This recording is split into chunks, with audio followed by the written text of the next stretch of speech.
Seed of Victory Foundation, a nonprofit organization committed to providing orphanages and abandoned children with everyday necessities, cordially invites you to her exciting annual fundraising gala, dinner, and dance. Keynote speaker, the Honorable Dr. Jean Augustine, an advocate for social justice and politician. Guest speaker, Sylvia Buller Isaac, and other speakers on the theme, From Dream to Destiny. There'll be a full-course dinner, entertainment, dancing, wines, full open bars, silent auction, raffle, door prizes. Date is Saturday, 11th of November, 2017 at Chateau Les Jardins Event, venue 8440 Highway 27, Woodbridge, Ontario, Canada. Doors and red carpet reception starts at 5:30 prompt. Featuring MC Jay Martin of Comedy Showdown Toronto and DJ Magic Flows, the finest DJ in town. Purchase your tickets now. Regular tickets $80, VIP tickets $100, VIP table for 10, $950. Children, $60. To obtain your tickets, visit www.seedofvictoryfoundation.org or call Veronica at 416-606-6692, Lee at 416-453-2974, or Session Plus at 647-874-0498. Tickets are limited, so get yours now.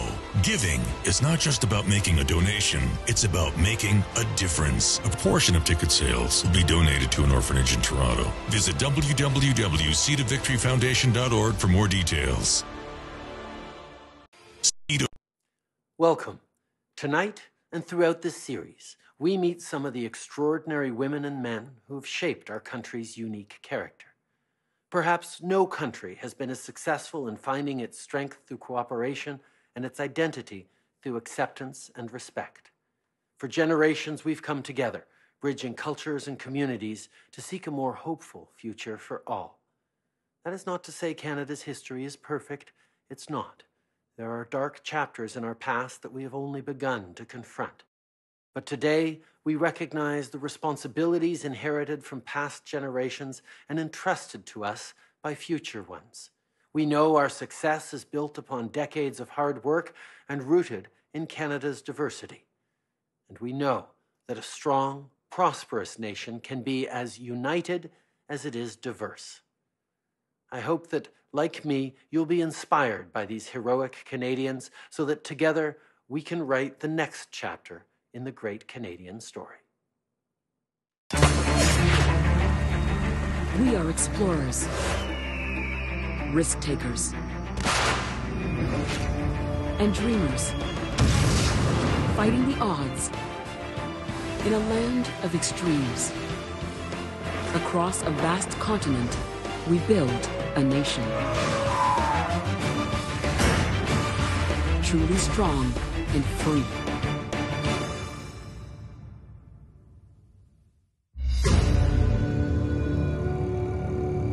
One-15th of the Earth's surface, inhabited for over 12,000 years by more than 1 million indigenous people.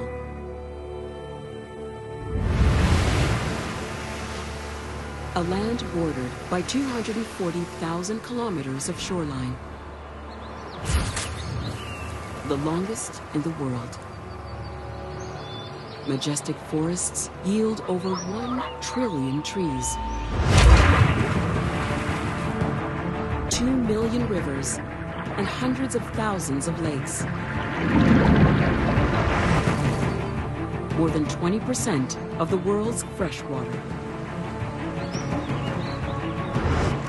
Water that nourishes nations. Among them, the Wendat and Haudenosaunee, inland residents of the continent's northeast. Where we live and how we live with the land is how we defined ourselves and how we survived for years. I think this comes from the relationship with the natural world. Indigenous people are very much about relationship building. And they had very advanced democracies set up. Bison herds over 80 kilometers long roam the interior. Migrating with them are the Siksika, Kainai, and Piikani of the Blackfoot Confederacy. 30,000-meter peaks harbor dozens of thriving coastal nations to the west. This vast and diverse land will soon get its name. Canada Ganada is our word. The founding peoples of Canada are the Indigenous peoples. At the dawn of the 17th century, worlds collide. The arrival of Europeans was the inciting incident in the creation of Canada, in the story that we're living today. July 3rd, 1608. Month 2 of a grueling voyage on a French ship christened Le Don de Dieu. It's battling the Atlantic to a continent that Europeans call the New World. Born into a family of mariners, explorer Samuel de Champlain knows these waters. He's already survived 2 trips. Now, he's back for more. He was clearly a guy of immense determination, and not to mention ambition. He had a genius for surviving. I mean, just able to withstand, journeys across the sea, which at that time were horrible.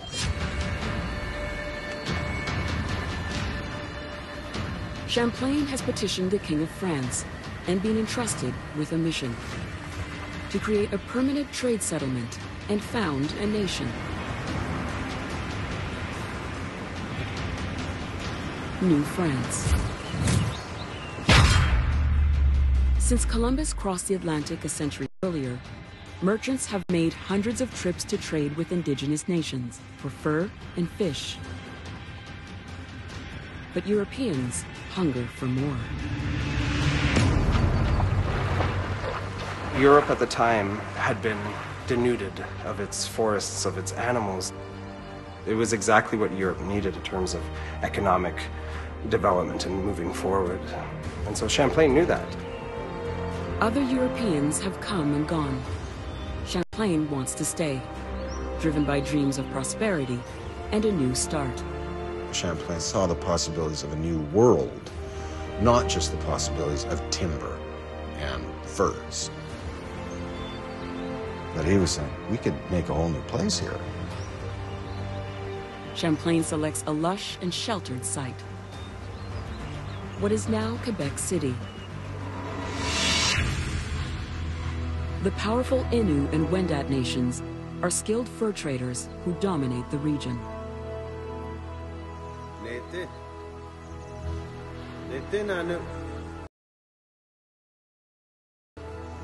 They welcome ships as they come and go. The indigenous communities that were first made contact.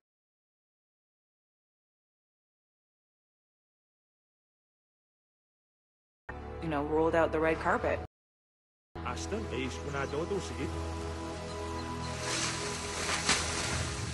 Champlain will need his neighbors if his settlement is to succeed. Allez-y!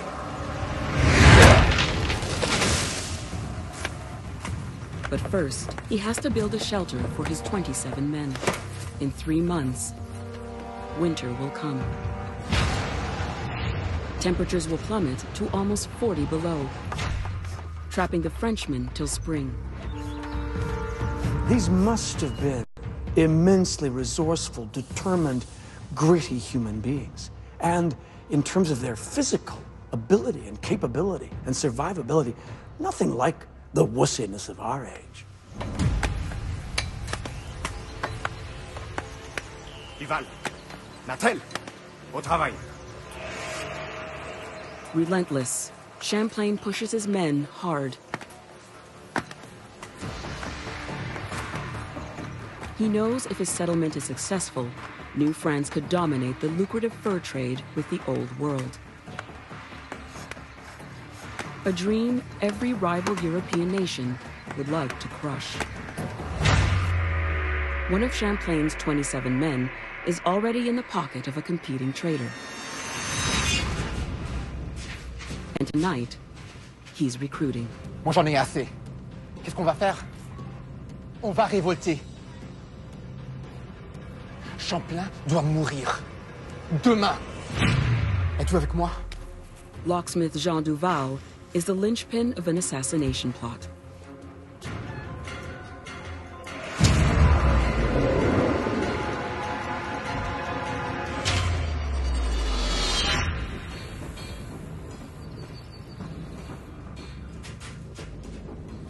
C'est Duval. Ils veulent assassiner Champlain ce soir. Conspirator Antoine Natel Certain? crumbles under pressure.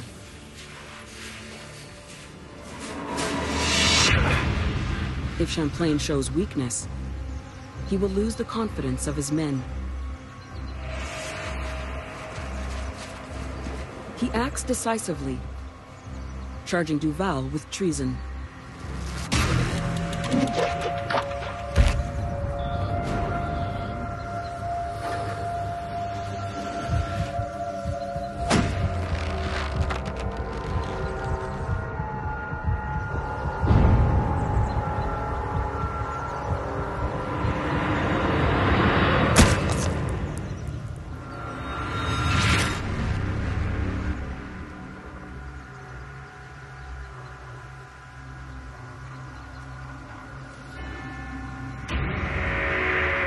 People may think, I think it would surprise the world to know that Canadians could be very intolerant of others and that our history has got lots of blood and guts and nasty.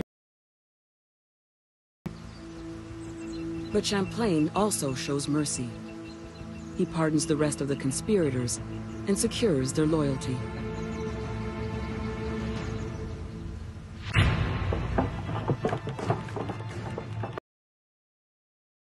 The next 5 months, Champlain's used 30-meter limestone cliff to create 3 structures: a wraparound palisade, watchtower, a moat 4.5 meters wide, and a line of cannons. It is the first permanent European settlement in Canada. Quebec will become the capital of New France, Canada's first fortified city.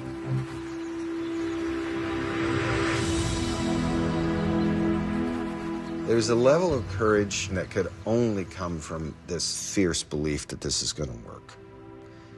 And maybe not right away, but it will work. And a stubbornness to make it so. And the capacity to convince others of it. Well, that's the kind of people we're made of. But a handful of Frenchmen will not decide Canada's fate. That belongs to the people who have been here for over 12,000 years.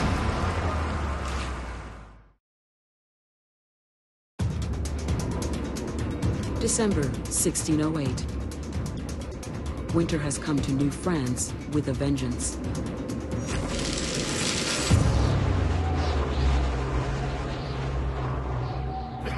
Champlain and his men face the prospect of death, locked in by ice and snow.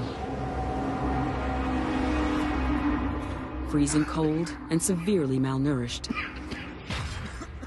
Scurvy sets in.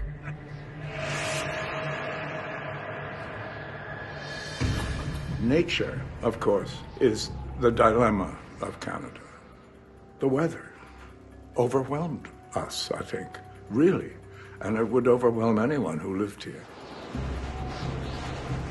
Le 18 de novembre, il tomba une quantité de neige. Il mourut en ce mois un matelot et notre serrurier.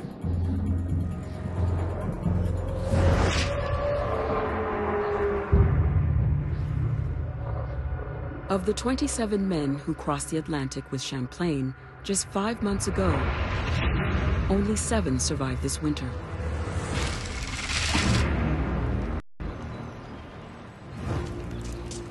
For his European colony to continue, Champlain must show France he can turn a profit, or be shut down. His greatest hope is a precious commodity found here in the millions: the beaver.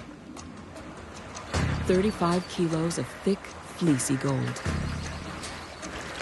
Capable of changing the course of rivers, they will also change the course of our nation's history.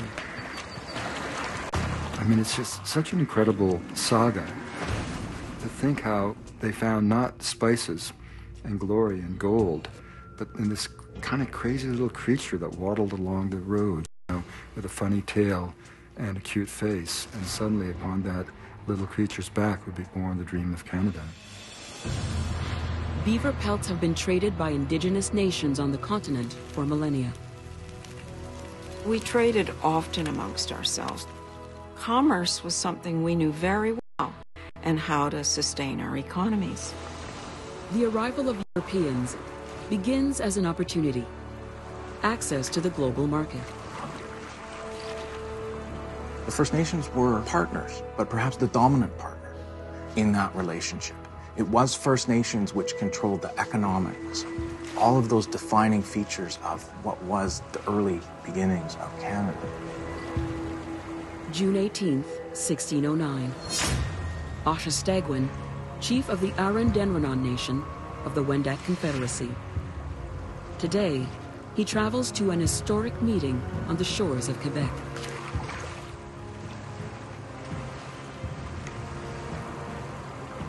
Ashistagwan wants greater control of the trade routes along the mighty river we now call the St. Lawrence.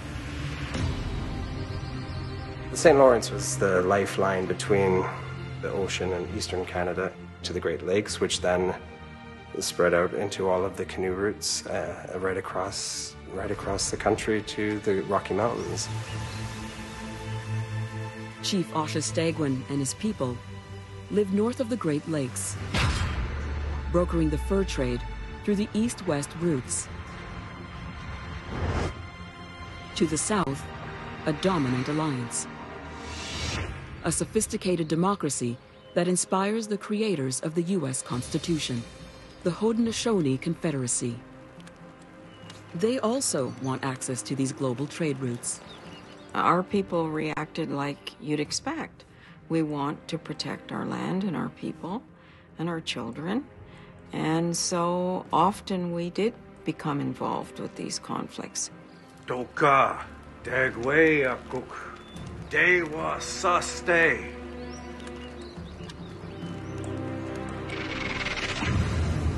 To maintain his people's economic security, Chief Ashistagwan grants a meeting to a man who has his own designs on the fur trade.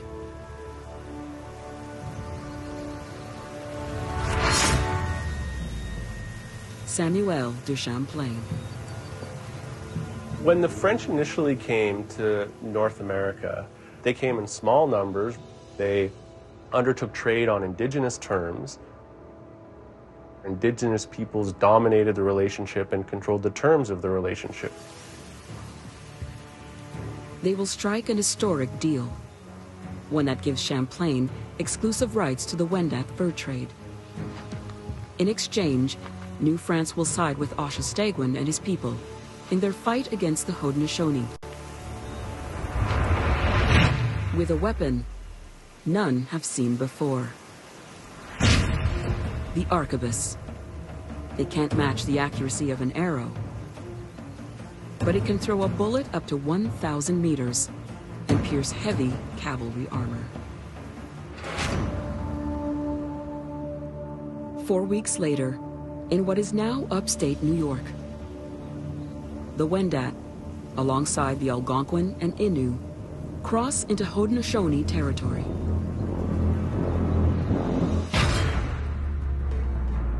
The two most powerful indigenous alliances along the St. Lawrence are about to face off.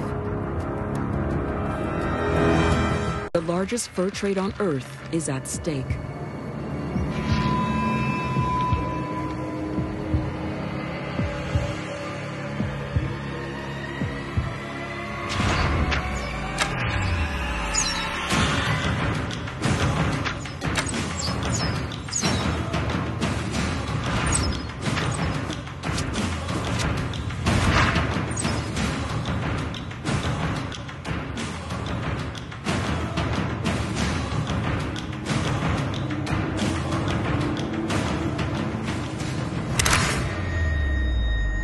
That was his trophy, his gun. All these things that were really foreign to us. It changed the whole life of the people of this land. Changed tremendously.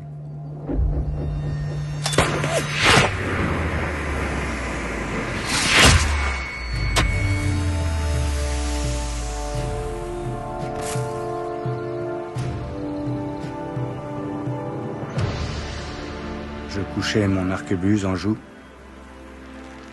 et visa droit un des 3 chefs. Duquel coup, on tomba 2 par terre.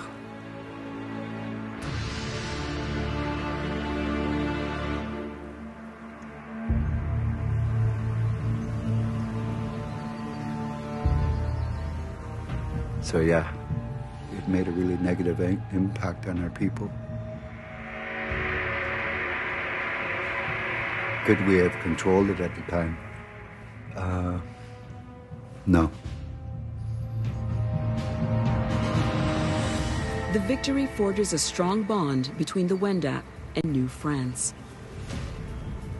Together, they seize control of the St. Lawrence and a monopoly on the fur trade.